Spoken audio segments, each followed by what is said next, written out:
Hello dear students, welcome to geography class. I hope you are doing well. Students, in this video I shall be continuing with chapter 3rd of geography, that is motions of the earth. So in the previous video I gave you an introduction about the chapter and explained you the first topic, that is rotation. I told you that the movement of the earth on its axis is called rotation. And what is the result of rotation? What is the effect of rotation? The effect of rotation is we experience day and night because of rotation. If rotation will not be there, then we will not be able to experience day and night. So day and night is caused by rotation.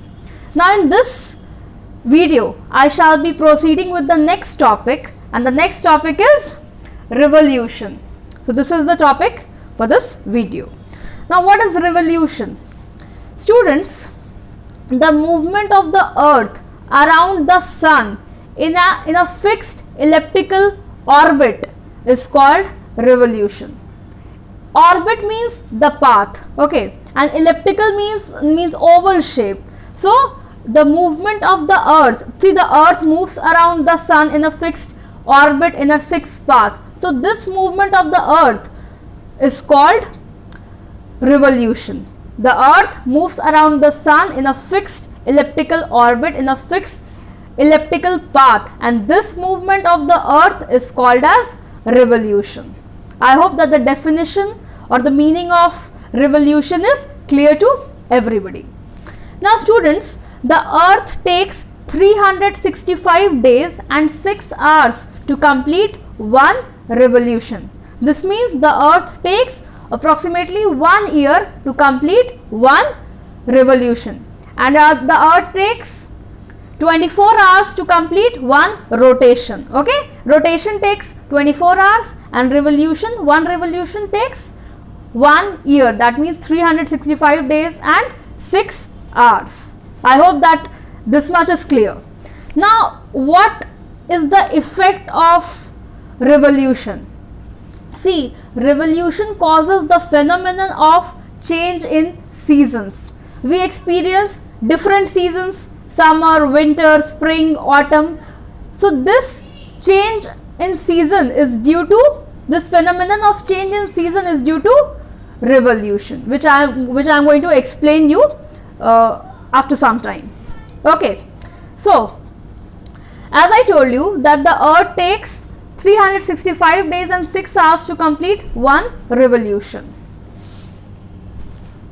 Now students, have you ever thought that what happens to this 6 hours? What do we do with the 6 hours? See, the 6 hours, these 6 hours, they are saved every year over a span of 4 years. If continuously we save the 6 years, if continuously we save the 6 hours for 4 years, then what will be the duration? 6 plus 6 plus 6 plus 6 equals to 24 hours. That means 1 day. So therefore in every 4 hours there is a year with 366 days. This 1 day, that means 24 hours, this 1 day is added to this 1 day is added to the year after 4 hours. After this 1 day is added to the year after 4 hours. Okay, so we have 365 days and 6 hours, but this, if we save this 6 hours for continuously 4 years, then the 6 hours will make 1 day, that means 24 hours. So 24 hours, that means 1 day is added to the year after 4 years, which makes 366 days, and this day is added in the month of February. Otherwise February has how many days? It has 28 days, but every 4th year February has 29 days, and such a year is called a leap year. So I hope you understood the concept of leap year, that why February has 29 days after every 4 years, because that 1 day is added after a span of 4 years, that 1 day is added to the month of February, making it of 29 days, and a year having 366 days is called a leap year. So the concept of leap year is clear to everybody. Now students, as I have told you that the earth goes around the sun in an elliptical orbit, that means a shape of a oval in a fixed path. So as the earth moves around the sun in an elliptical orbit, the axis always remains inclined in the same direction. The position of axis is not changed. Okay, the axis is always inclined in the same direction throughout the year. Now students, let me tell you about change in seasons. That means the effect of revolution. What is the effect of revolution? The effect or impact of revolution is change in seasons or change in the phenomenon of seasons. See, the change in the position of the earth around the sun causes change in seasons. Earth is not stationary, it is not stable, it keeps on moving. You know, the earth keeps on moving, the earth keeps on revolving as well as rotating. So the earth is never at a same position, it keeps on revolving. So the earth changes its position, it moves as it moves around the sun. So this change in the position of earth as it moves around the sun causes change in seasons. And how many seasons do we experience? We mainly experience 4 seasons, that is summer, autumn, winter and spring. These are the 4 seasons that we experience every year. So I am going to explain you that how do we experience different seasons. Students, seasons does not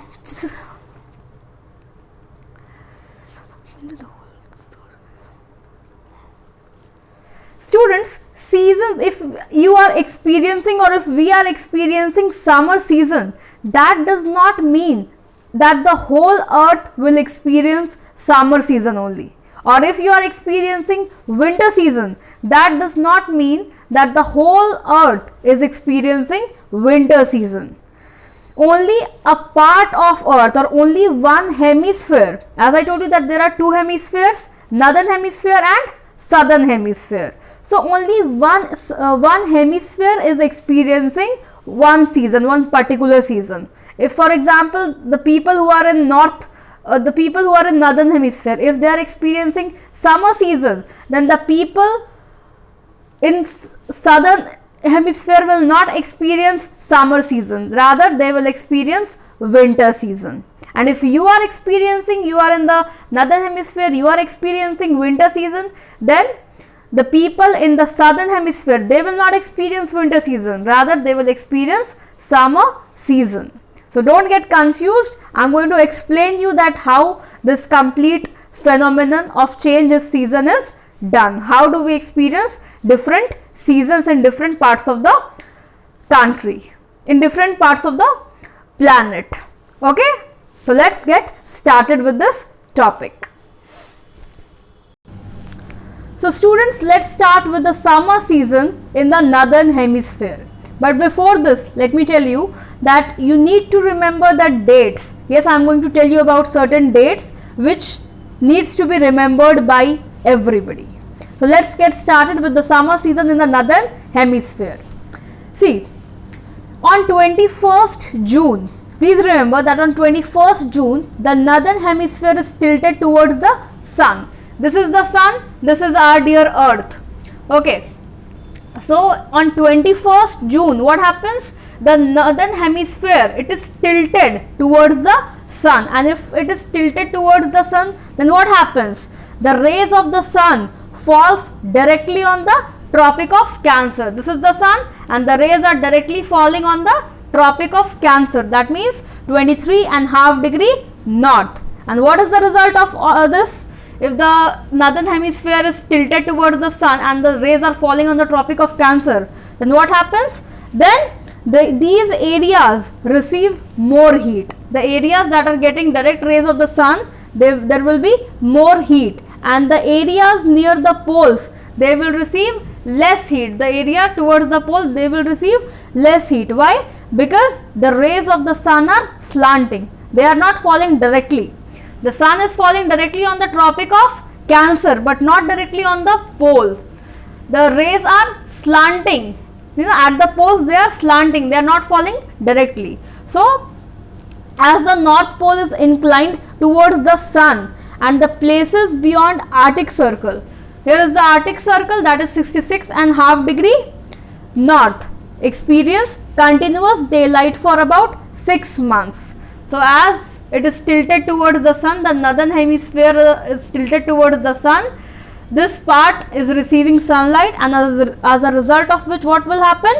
This region or this area will receive continuous daylight for about 6 months. And since a large portion of the northern hemisphere is getting light from the sun, so it is summer in the regions of north of the equator. Since this portion is getting light from the sun, so this portion will experience daytime, or this will experience summer, as it is getting the light or rays from the sun. And let me tell you very important thing, that the longest day and the shortest night at these places occur at 21st June. This is a very important point, that the longest day and the shortest night occur on 21st June. And during this time, means when the northern hemisphere is tilted towards the sun and the sun rays are directly falling in the northern hemisphere, during this time the northern hemisphere experiences summer, and all the conditions are reversed in the southern hemisphere. In the southern hemisphere, summer will not be there. There will be winter in the southern hemisphere, and nights are longer than days. What happens during winter? Nights are longer than days, and in summer, days are longer than nights. So, this position of the earth is called summer solstice. Please remember this term, summer solstice, which means that the northern hemisphere is tilted towards the sun, and the rays of the sun are falling in the areas of northern hemisphere. That means the portion above the equator. The rays are falling on the northern hemisphere, as a result of which, if sun rays are falling, then there will be warm, that means summer will be there. And if I talk about the southern hemisphere, sun rays are not falling in the southern hemisphere, as a result of which, what will happen?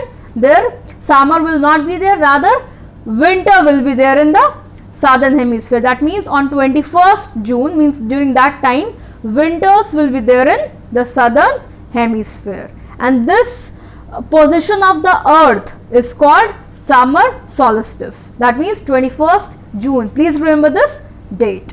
So, I hope that regarding the northern hemisphere, the points are clear, that when do we experience summer in the northern hemisphere. Now, let us come to the southern hemisphere. Now, students, you have to remember one more date, that is 22nd December. So, what happens on 22nd December? On 22nd December, the Tropic of Capricorn, that means Tropic of Capricorn 23.5 degree south. So, the Tropic of Capricorn receives direct rays of the sun in the southern hemisphere, as the southern hemisphere is tilted towards the sun. See, on 21st June, the northern hemisphere is tilted towards the sun, and on 22nd December, the southern hemisphere is tilted towards the sun, as a result of which, what happens? The sun rays falls directly on the Tropic of Capricorn, that is 23.5 degree south, as a result of which, since the rays falls vertically at the Tropic of Capricorn, a large portion of the southern hemisphere gets light, and therefore it is summer in the southern hemisphere. So, during December, during 22nd December, there is summer in the southern hemisphere with longer days and shorter nights. If summer will be there, then days will be long and nights will be short, and the reverse happens in the northern hemisphere. See, things are just reversed, they are just opposite. So this position of the earth is called winter solstice. That means there is winter in the northern hemisphere and there is summer in the southern hemisphere. Southern hemisphere means that there is summer in the northern hemisphere and winter in the southern hemisphere, that is 21st June. And if I talk about the winter solstice, that means there is summer in the southern hemisphere. That means the rays of the sun are falling on in the southern hemisphere, as a result of which there is summer in the southern hemisphere, and the opposite, that means winter in the northern hemisphere. So I hope that the concept of summer solstice and winter solstice is clear to everybody. Now students, do you know one interesting thing, that the people in the southern hemisphere, they celebrate Christmas in summer while we celebrate Christmas in winters. What is the reason behind this? See, we live in India and India is in northern hemisphere. As I told you that the people living in the southern hemisphere, they celebrate Christmas in summer. So, Christmas falls on which day? That means 25th December is the Christmas. And as I told you that on 22nd December, the southern hemisphere is tilted towards the sun, and if it is tilted towards the sun, then the southern hemisphere, the portions of the southern hemisphere will receive sunlight, they will receive the rays of the sun. As the sun rays are vertical, they are falling vertically on the Tropic of Capricorn, that is 23.5 degree south. So if the sun rays are falling in the southern hemisphere, that means that part there will be light in the southern hemisphere and there will be summer in the southern hemisphere, because sun rays are falling, and if sun rays are falling, then definitely that area or that portion will receive sunlight, that area will be warm because of the rays of the sun. So this is the reason the people in southern hemisphere, they celebrate Christmas in the summers while we celebrate in the winters. So I hope that the concept of summer solstice and winter solstice is clear to everybody. Please remember the date, that the date of summer solstice is 21st June and the date of winter solstice is 22nd December. Now students, in the next video I will be explaining you about spring and autumn equinox. Till then, stay safe and thank you so much.